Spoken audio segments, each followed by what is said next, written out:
દરેક નીતિની સામે કાયદાની રીતે ઊભો રહેતો SSK ન્યૂઝ ચેનલ। સુરતના હજીરા વિસ્તારમાં ફરી અકસ્માત સર્જાયો હતો અને અકસ્માતને લઈ ટ્રકની કેબિનમાં ફસાયેલા ડ્રાઈવરનું પોલીસ અને ફાયરે રેસ્ક્યુ કર્યું હતું।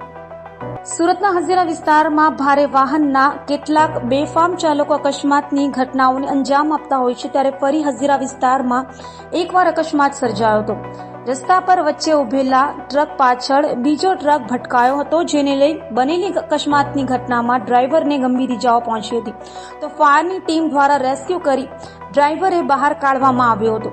હાલ તો રસ્તા વચ્ચે ટ્રક પાર્ક કરનાર સામે પોલીસે ગુનો દાખલ કર્યો છે, તો વારંવાર હજીરા રોડ પર અકસ્માતને લઈ સ્થાનિકોમાં રોષ જોવા મળ્યો હતો।